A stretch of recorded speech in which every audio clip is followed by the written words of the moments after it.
నమస్తే రమగారు. నమస్తే జయ. రమగారు, హ్మ్. తమలపాకు చెట్టు ఇంట్లో పెంచుకుంటాం కదా! హ్మ్. దాన్ని దైవ సంభూతిగా అంటే ఇప్పుడు తులసి మొక్కకి మనం ఎలాంటి ప్రాధాన్యత ఇస్తామో అలాంటి ప్రాధాన్యత ఇవ్వాలా? లేకుంటే తమలపాకు చెట్టుని మిగిలిన మొక్కల్లాగానే చూసుకోవచ్చా? ఎందుకంటే మా ఇంట్లో ఉంది రమగారు. హ్మ్. నేను కొన్ని ప్రశ్నలు విన్నా. ఎప్పుడు పడితే అప్పుడు తమలపాకులు తెంచకూడదని, కొయ్యకూడదు. కొయ్యకూడదని, హ్మ్. దేవునికి మాత్రమే నైవేద్యం పెట్టాలని, హ్మ్. తీసుకొని మనం నోట్లో వేసుకోకూడదని. తమలపాకులు వేసుకోరా? నాకు అర్థం కాలేదు రమ్మగారు. ఒకవేళ పెంచేటప్పుడు అలానే చెయ్యాలా? కాదు జయ, ఎలా అంటే ఇవన్నీ పిచ్చలు ప్రబలిపోవటం అంటారు దీన్ని, సరిగ్గా చెప్పాలంటే అంతే.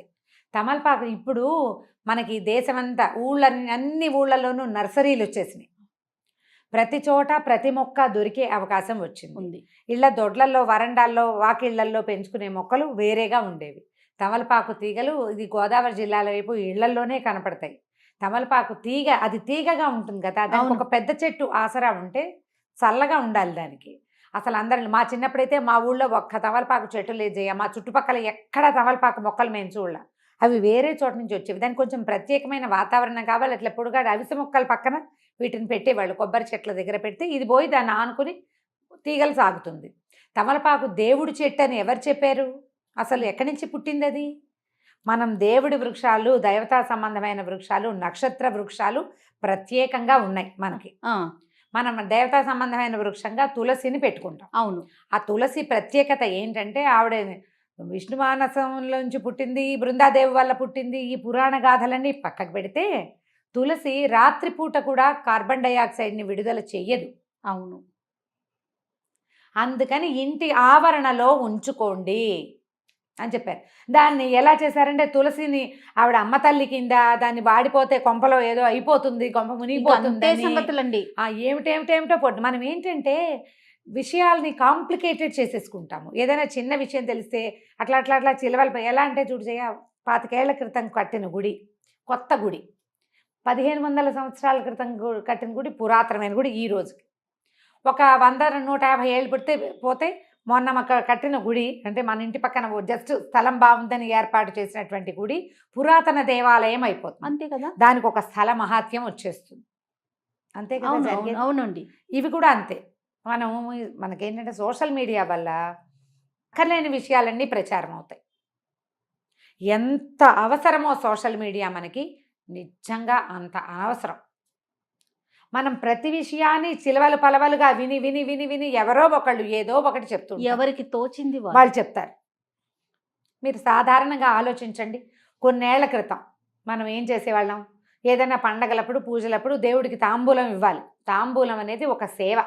ఆయనకి, భగవంతుడికి షోడశోపచారాల్లో తాంబూలం ఒక సేవ. తాంబూలం దేవుడికి పెట్టి ఆ తాంబూలం ఇంట్లో ఉన్న వాళ్ళు గృహస్థు వేసుకోవాలనేది నియమం. ఇప్పుడు వేసుకున్నామా లేదా? కదా. అవును కదా. అది కాకుండా నిత్యము తాంబూల సేవనం చేసేవాళ్ళు. ఇప్పుడు మనం మానేసుకున్నాం.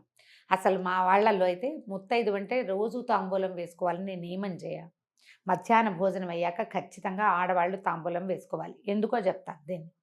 దానికి సున్నం రాసి వేసుకుంటే కాల్షియం గెయిన్ అవుతుంది. సున్నం ఒట్టిగా తినగలమా? తినలేకపోతాం. తాంబూలంతో తీసుకోగలుగుతాం. ఆడవాళ్ళకి కాల్షియం అవసరం. ఇదివరకు పురుళ్ళు ఎక్కువ కాదు. అవును. ఇళ్లలో పనులు ఎక్కువ, ఎముకలు అరిగిపోతాయి. మగవాళ్ళకి తాంబూల చర్వణం ఉండేది, ఆడవాళ్ళకి ఉండేది. ఇప్పుడు మనం చూసినట్టు పాన్లు ఎక్కడ పడితే అక్కడ దరిద్రంగా ఉమ్మేస్తారు, చెత్తలు తిని. అవి కాదు, దానికి ఒక ప్రత్యేకమైన పద్ధతి ఉండేది. రసం మింగేసి తమ్మ ఉమ్మేయాలి. ఆకు మింగకూడదు. మింగరు, ఊట మింగుతారు. అది ఉమ్మేయాలి.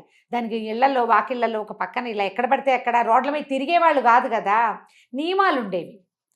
డెలివరీ అయ్యాక 11వ రోజు నుంచి ఈ బాలింతరాలు ప్రతిరోజు తాంబూలం వేసుకోవాలి. దాంట్లో ప్రవాళ భస్మము, ముక్త భస్మం వేసేవారు. అవునవును. నీకు కూడా తెలుసు. అవునండి. మరి ఇప్పుడు దేవుడి ఆకైతే తినకూడదు కదా. మనం మైలలో ఉన్నారు, తినకూడదు. 11వ రోజు నుంచి స్టార్ట్ చేస్తారు. ఈ పిచ్చి మాటలు ఎక్కడి నుంచి పుట్టిస్తారో అర్థం కాదు. ఇళ్లల్లో పెంచుకోకూడదు, గిల్లకూడదు అనేది అయితే లేనే లేదు. కాకపోతే అందరి ఇళ్లలో ఈ మొక్కలు రావు. దానికి వాతావరణం బాగుండాలి, అనుకూలంగా ఉండాలి. అది పాకటానికి అనువైన ప్రదేశం కావాలి, కొంత చల్లగా ఉండాలి. పిచ్చి ఎండలు కాస్తుంటే బాగా రావు. ఒక్కో ఇంట్లో ఎలాగో రయ్యమని వచ్చేస్తుంది, మనీ ప్లాంట్ లాగానే. అవునవును. అవును. తాంబూలము నీకు ఆకులుంటే ఎవరైనా ముత్తైదు వస్తే మనం తాంబూలం ఇవ్వటం మన విధానం. అవును. మరి గిల్లకూడదంటే ఎట్లా? ఇప్పుడు మన ఇంటికి వచ్చి వెళ్ళేటప్పుడు ఖచ్చితంగా బొట్టు పెట్టి జాకెట్ ముక్క పెట్టి తాంబూలం పెడతాం. ఇస్తాం. ఇంట్లో పెరట్లో ఉంది కదా అని గబుక్కుని తీసుకొని పెట్టాలంటే ఒక ప్రశ్న అన్నమాట. అమ్మ తీయకూడదా? ఇప్పుడు ఆంజనేయ స్వామికి ఆకుపూజ చేస్తాము. మరి ఆకుపూజ చేసిన ఆకులు ఇంత మోద తీసుకొచ్చి మన చేతిలో పెడతారు. ఏం చేయమని? పారేమనే కాదు కదా. నిర్మాల్యంగా దాచుకోమనే కాదు. తలా ఒక 4 ఆకులు ఇస్తే కాస్త సున్నం రాసుకుని వేసుకుంటారు. భగవంతునికి అర్చన చేసిన ఆకులు తీసుకోవటం వల్ల కూడా మనకి కొంత ప్రయోజనం లభిస్తుంది. తమలపాకు మనకి ఆరోగ్యదాయిని, అన్నం అరగదీస్తుంది, అవును, గొంతులో ఉన్న కఫాన్ని తొలగిస్తుంది. తర్వాత అది ఏంటంటే ఒక విలాసవంతమైన వ్యవహారం కూడా.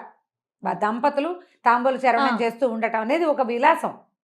దాన్ని తీసుకెళ్లి దైవ సంబంధాలలాగా అంటకట్టి చేస్తే ఎట్లాగమ్మా? పిచ్చి. అంటే భగవంతునికి వాడతాం కాబట్టి దాన్ని ఇంకా దైవ సంభూతంగా భావించేస్తున్నారు కదా. దైవ సంభూతం ఎట్లా అవుతుంది? నువ్వు పెళ్లిళ్లలో తాంబూలాలు పుచ్చుకోరా కదా? పుచ్చుకుంటారు కదా.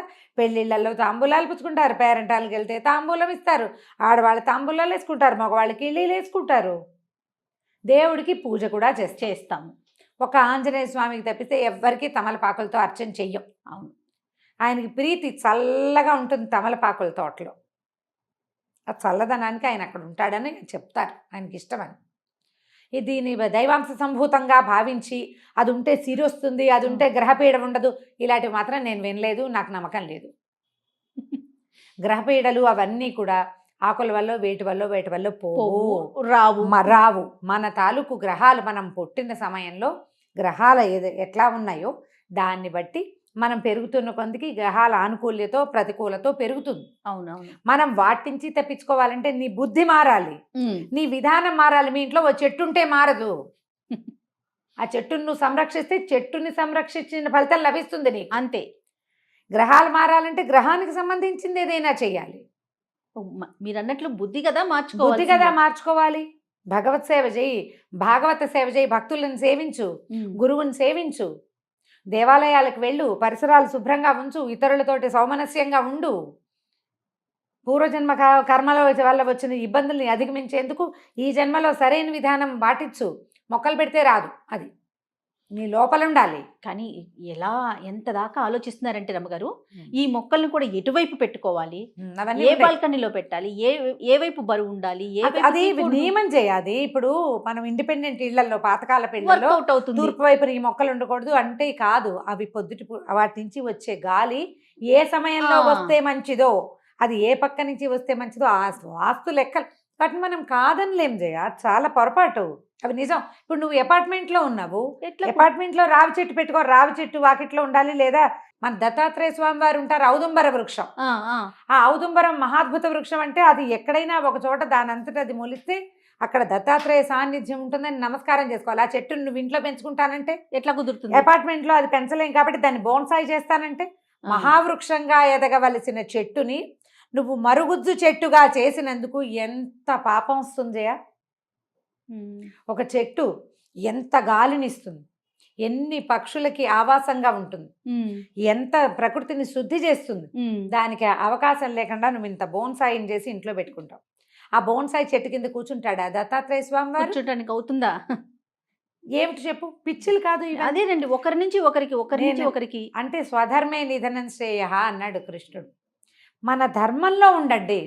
మన పూర్వీకులు ఈ భగవత్ విషయాల్లో ఏం చేశారో అది చేయండి.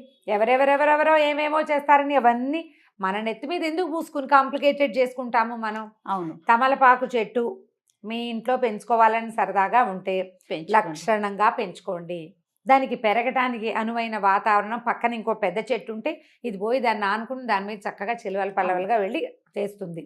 2 ఆకులు తుంపుకోండి, దేవుడికి పొద్దుటిపూట తాంబూలం పెట్టుకోండి. ఆ ఆకులు నిర్మాల్యంతో సహా పారేయకుండా నోట్లో పడేసుకోండి భోజనం తర్వాత. ఎన్నో ఆయుర్వేద ఫలితాలు కూడా చాలా ఆరోగ్య ఫలితాలు ఉంటాయి. జలుబుగా ఉంటే 2 ఆకుల్ని నీళ్ళల్లో వేసి మరిగిచ్చి ఆ నీళ్లు తాగండి. తమలపాకు టీ ఎక్సలెంట్గా ఉంటుంది. చంటి పిల్లలకి కఫం ఉంటే 2 ఆకులు కొంచెం నూనె రాసి పొయ్యి మీద చూపిస్తే మెత్తగా అయిపోతాయి. పిండేసి ఇంత రసం, ఇంతే నేను వేలు చూపిస్తున్నాను, మళ్ళీ పొరపాట్లు చేయకుండా. ఒక పావు చెంచా రసం, ఒక చిటికెడు పంచదార కలిపిస్తే ఫ్లమ్ అంతా బయటకు వచ్చేస్తుంది. ఇలాంటివి చేయండి. ఆయుర్వేద రీత్యా తమలపాకు చాలా మంచిది. భగవంతుడికి కూడా మనం వాడుకుంటాం. గిల్లి శుక్రవారం, శనివారం, మంగళవారం ఏ తప్పు దానికి లేదు. హాయిగా వాడుకోండి. అనవసరంగా ఏవేవో చదివి ఎవరెవరు చెప్పిన మాటలకో లోబడి జీవితాన్ని కాంప్లికేటెడ్గా చేసుకోకండి. మనకున్న కాంప్లికేషన్స్ చాలా చాలు ఎక్కువ. కదా. ఈ అక్కర్లేని పిచ్చాచారాలు ఎందుకు? అన్ని ప్రశ్నలే. ఓకే రమ్య గారు, నమస్తే. నమస్తే చెయ్యి.